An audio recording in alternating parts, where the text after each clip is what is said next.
मैं देवों के देव महादेव के चरणों पर प्रणाम करती हूँ। मैं गौरी पार्वती माता के चरणों पर प्रणाम करती हूँ। मैं कार्तिक गणेश दोनों भैया के चरणों पर प्रणाम करती हूँ। मैं सभी देवी दुर्गा के चरणों पर प्रणाम करती हूँ। जितने गुरु भाई बहन लोग उनको मैं प्रणाम करती हूँ और महादेव से ही दया मांगती हूँ कि हे महादेव सब पर दया कीजिए, पल पल दया कीजिए। गुरु भाई बहन लोग, अगर आप लोग कथा अच्छा लगे तो सब्सक्राइब कीजिए, लाइक कीजिए, एक दूसरे को शेयर किया कीजिए और कमेंट में हर हर महादेव जरूर लिखा कीजिए। आज मैं आप लोग के तपस्या गुरु बहन की कथा सुनाने वाली हूँ। तपस्या किस तरह गंगा स्नान जाने के लिए कितना मन में श्रद्धा लगाकर और अपना बेटा के विवाह का इंतजार करती है।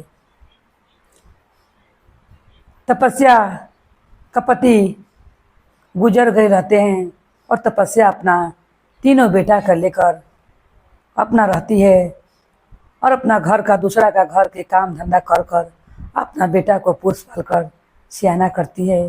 तपस्या को कभी टाइम ही ना मिले कुछ जाकर गंगा स्नान कर कर आ सकें वो गुरु बहन।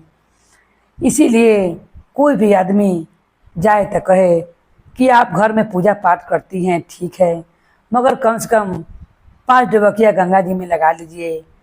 गंगा स्नान करना बहुत ज़रूरी है।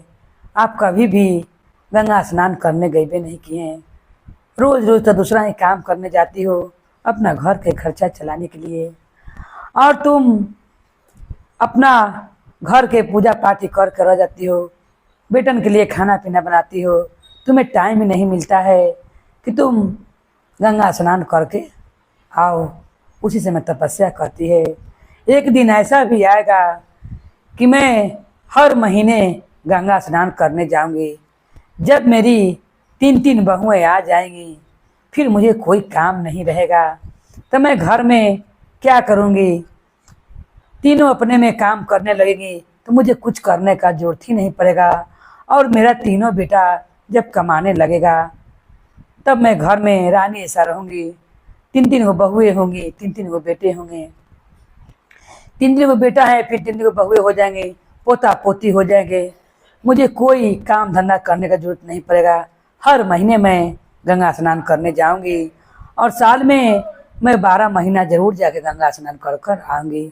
ये बात सुनकर गांव के लोग हंसते और कहते हैं कि तो बहू के आना के बाद ही मालूम चलेगा कि इतना सुखी पूर्वक तुम अभी हो और अभी अपने से बना कर खा ले रही हो और तुम अपना बेटन को खिला रही हो। के जाने कैसी कैसी घर से आएगी और कैसे तुम्हारा ज़िंदगी चलेगा और बीतेगा। इस बात पर तपस्या ध्यान न देती और कहती कि मैं भी एक दिन समय आएगा कि मैं गंगा स्नान करने जाऊंगी। और ऐसे करके तपस्या अपना तीनों बेटन के ब्याह कर देती है। जब ब्याह करती है तीनों बेटन के, अब तपस्या सोचती है, और उनका एक बेटी रहती है, उनका बेटी का भी विवाह हो जाता है। तपस्या सोचती है कि मैं चारों बेटा बेटी के विवाह कर कर अब निश्चिंत हो गई हूँ। अब मैं तीर्थ धाम करूँगी और मैंने बहुत दिन से गंगा स्नान कभी नहीं किया है। मैं महीने महीने जाकर गंगा स्नान कर कर जरूर चली आऊँगी। तपस्या रात भर जाग कर और अपना मोटड़ी बांधती है और सवेरे भेला सोचती है कि मैं गंगा स्नान करने के लिए अब निकलती हूँ 4 बजे भोर में। बड़की बहू का एक ठो लड़का रहता है, पोता रहता है तपस्या का। वो पहले ही कह लड़ती है तपस्या कि मैं कल गंगा स्नान करने जाऊंगी। उनकी बड़ी बहू सोचती है कि ये अगर चली जाएंगी गंगा नहाने तो मेरा लड़का को कौन खिलाएगा और मैं कैसे खाना बनाऊंगी और कैसे मैं खाना बनाकर जो निश्चिंत रहती हूँ, क्योंकि दिन भर पोता पोती को यही देखती थी। संध्या तपस्या वो देखती थी क्योंकि उसे उनका काम था बहू का खाली लड़कन को खिला देना और दिन भर दादी माँ के पास भेज देना। तपस्या सोची कि रोज़ रोज़ मैं पोते पोती मचराई रहूँगी तो कब मैं गंगा स्नान जाऊँगी। इसीलिए एक दिन पहले ही तपस्या अपनी बड़ी बहू से कहती है कि बहू मैं कल गंगा स्नान जाऊँगी, मैंने रात के ही सब सामान बांध लूँगी और सवेरे मैं चली जाऊँगी। स्नान कर कर मैं 8-9 बजे ले आ जाऊँगी। उस समय बेटा के सामने तपस्या की बड़ी बहू कहती है कि ठीक है चले जाइएगा, मगर यही चिंता मुझकी बड़ी बहू को नींद नहीं पड़ता है कि अगर ये बूढ़ी गंगा स्नान करने चल जाएगी तो मेरा बच्चा को कौन देखेगा। और मुझे सीरियल देखती हूँ अपने बच्चे को अपना सासू माँ के पास भेजकर, फिर मैं कैसे देख पाऊँगी। ये लड़कन रहते हैं तो अच्छा से मुझे सुनने भी नहीं देते हैं, न सीरियल देखने देते हैं।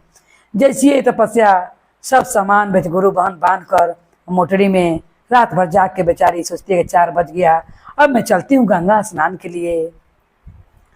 उसी समय बड़की बहू अपना बेटा को जगा देती है और गोद में लेकर दुआरी पर खड़ा हो जाती है। जैसे गोर बढ़ाती है निकलने के लिए तो क्या कहती है बड़ी बहू कि अब कहाँ जा रही हैं, आप कहूँ मत जाइए, आप मेरा बेटा को लेकर खिलाइए, यही आपका गंगा स्नान है। अगर आप चली जाएंगी तो आज खाना नहीं मिलेगा, क्योंकि लड़का मन में नहीं करेगा तो मैं खाना कैसे बनाऊंगी। तपस्या को यह कह कर गोदी में लड़का धराती है। कहती कि माँ जी अब यही गंगा स्नान है, पोता पोती खिलाना आपको, आप पोता पोती खिलाइए। मछली बहू फिर जब उनका पर से पारी हटता है, तीनों बहू उनको अलग अलग रहती थी तपस्या का। अब मछली बहू का पारी आता है, मछली बहू के खड़े जाती हैं, तब कहती हैं कि बहू मैं भोरे भोरे गंगा स्नान कर कर चली आऊँगी। सारा काम तपस्या मछली बहू का सारा घर का काम करती थी। तब उन्हें 2 वक्त का रोटी मिलता था मछली बहू के पास, क्योंकि मछली बहू घर का कोई काम नहीं करती थी, सारा झाड़ू पोछा करके देती थी, बर्तन हरिया मल के, तब वो 1-2 काम उनका मछली बहू करती थी। अब मछली बहू सोचती हैं, क्योंकि एक मतारी का पेट चलाने के लिए तीनों बहू और बेटा ने हिस्सा लगा दिया था कि 1-1 महीना तीनों के पास माँ रहेगी, और उसी तरह तपस्या रह रही थी। इतना तपस्या ने सोचा था कि बहू कहला के बाद मुझे सुख हो जाएगा, मगर कहाँ सुख हुआ। उन बेटों ने इतना दुख से माँ ने पोस पाल कर बड़ा किया था। उन बेटों ने बहू के कहला में तीनों कहती हैं अपना पति से कि हिस्सा लेने के लिए सब है तो खिलाने के लिए भी सब रहेगा। 1-1 महीना के पारी लगा दीजिए, 1 महीना बड़की दी, 1 महीना मझली ही, 1 महीना छोटकी ही। बेचारी अपना जिंदगी उसी तरह बिता रही थी, और बेटी के इस बारे में मालूम नहीं था, वो तो ससुराल थी बेटी। अब मझली बहू ही जाती है, जब पारी आता है तो सोचती हैं कि अब मैं गंगा स्नान करने जाऊंगी। अब मझली बहू से कहती है कि बहू कल का घर का काम तुम ही कर लेना, तुम झाड़ू पोछा कर लेना, क्योंकि मैं कल गंगा स्नान करने जाऊंगी। अब जब मझली बहू सुनती है तो सोचती है कि अगर ये बूढ़ी चल जाएगी गंगा स्नान करने तो मेरा घर के काम कौन करेगा, मुझे कौन चाय बनाकर लाकर 8 बजे देगा, और मुझे झाड़ू पोछे करना पड़ेगा, मेरा नाखून टूट जाएगा। मैं जब बर्तन मांजे जाऊंगी तो वो अपन नाखून को देखने लगती है और कहती है ठीक है, और यह कहकर वो रात भर सोती नहीं है। सोचती हैं तपस्या कि चलो मझली बहू ने इजाज़त दे दिया है, मैं स्नान कर कर आऊँगी, तब घर का एक दिन घर ही काम संभाल लेगी तो क्या हो जाएगा। रात भर जाग के तपस्या मोटड़ी बांधती है और जाने के लिए गंगा स्नान के लिए तैयार होती है। उतने में मझली बहू हाथ में कूंची ले ले और दरवाज़ा पर खड़ा हो जाती है। जैसे ये मोटरी लेकर निकलना चाहती तपस्या, मझली बहू कहती है माँ जी अब ये स्नान करना भुला जाइए, ये कूंची लीजिए, घर बहारना चालू कीजिए, आपका यही गंगा स्नान है। घर में बहारना झाड़ना और घर का काम करना, यही गंगा स्नान है। तपस्या बेचारी बहुत मन उनका रंज होता है और कहती है बहू तुम आज भर कर लोगी तो क्या हो जाएगा घर काम, मैं स्नान कर कर चली आऊँगी। मगर उनकी बहू नहीं उन्हें जाने देती है और कहती है अगर चल जाइएगा तो आज का खाना आपको नहीं मिलेगा। इसने कहकर तपस्या कुछ नहीं कहती है और कहती है उनकी बहू कि जब छोटी ही पारी आएगा छुटकी ही तो उनको ही जाइएगा, तो उनको ही से चल जाइएगा, अरे जाना ही न है। और तपस्या के वही बात कहकर टाल देती है और हाथ का बरहनिया धरा देती है। वो बूढ़ी बेचारी तपस्या घर आंगन बहाती है और रोते रहती है और महादेव से कहती है कि हे महादेव, ठीक ही लोग कहते हैं कि किसी चीज़ का आसरा नहीं करना चाहिए। मैंने बहुत आसरा से अपना बेटन को पाला था और सोचा था कि मैं अभी नहीं जा पा रही हूँ गंगा स्नान करने, क्योंकि एक दिन अगर मैं काम नागा करके जाती तो मुझे पैसा कम मिलता, तो मेरे बेटन को खाने में दिक्कत हो जाता। अगर एक दिन मैं खाना बना कर नहीं गंगा स्नान जाती तो मेरे बेटे लोग के एक टाइम का भोजन नहीं मिलता।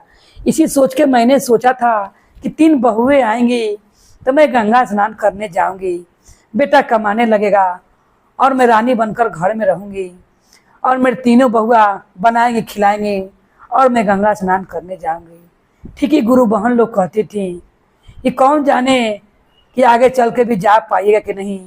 इसीलिए कहा जाता है गुरु बहन लोग, ये कल करो से आज करो, आगे के लिए ना सोचिए कि ये काम मेरी बहू आएगी तो मैं इस काम तीर्थ धाम पर जाऊंगी। नहीं, आपको अभी भी समय निकाल कर अगर समय मिलता है तो अपना पति संग घूम फिर आइए। कोई नहीं जानता है कि कल कैसा क्या होगा किसके संग। बरनी धराती है, तपस्या रोते हुए घर आंगन बहारती है और महादेव को मन ही मन याद करती है। अब उनका पारी खत्म हो जाता है, अब छोटकी बहू के पारी आता है 1 महीना रखने के लिए। जब छोटकी बहू के लगे जाती है तो छोटकी बहू कभी भी रोटी नहीं बनाती थी, घर का सारा काम कर ले मगर रोटी बनाने के लिए कभी राजी नहीं। उनका घर का रोटी सब दिन तपस्या ही बनाती थी। तपस्या कहती है कि बहू तुम्हारा ही यहाँ से मुझे गंगा स्नान करने जाए दो। ऐसे कहते कहते 3 महीना बीत गया और मैंने गंगा स्नान करने नहीं गई। तपस्या के छोटी बहू सोचती है कि अगर ये चली जाएगी तो सवेर का नाश्ता कैसा बनेगा, कौन बनाएगा, और परोठा और पूरी बनाकर गरम गरम कौन देगा जो हम और हमारे पति खाएंगे। उस समय कहती है तपस्या के बहू कि ठीक है, और जब कहती है अपना सास से कि माँ जी उतना भोर में क्या करने जाइएगा, आप 6 बजे से जाइएगा। वो सोचती है तपस्या कि चलो इस बहू ने तो कहा कि 6 बजे से जाइएगा। यह सोचकर तपस्या उठकर घर आंगन करने लगती है और कहती है बहू तुम आज रोटी बना लेना, मैं घर आंगन कर देती हूँ और मैं 6 बजे से चली जाऊंगी। घर आंगन में तपस्या कर देती है और जैसी तपस्या जाने के लिए निकलती है गंगा स्नान करने के लिए, छोटी बहू बेलना लेकर दुआरी पर खड़ा हो जाती है और अपना सास से कहती है कि सासू माँ इस उम्र में क्या गंगा स्नान कीजिएगा और करिएगा, जाकर रोटी बनाइए, यही आपका गंगा स्नान है, आपको यही तीर्थ धाम है। तपस्या रोने लगती है और रोते रोते कहती कि हे महादेव 3 बेटे हैं 3 बहू, एक तो अपने से कभी मुझे गंगा स्नान करने नहीं ले गए और मैं जा भी रही हूँ तो तीनों ने मुझे रोक कर रखा है। हे महादेव आप मुझ पर कृपा कीजिए, मेरा मन का आशा पुराइए और मेरा मन का श्रद्धा पुराइए। मैं कैसे गंगा स्नान करने जाऊं, ये आप ही कुछ कीजिए हे प्रभु।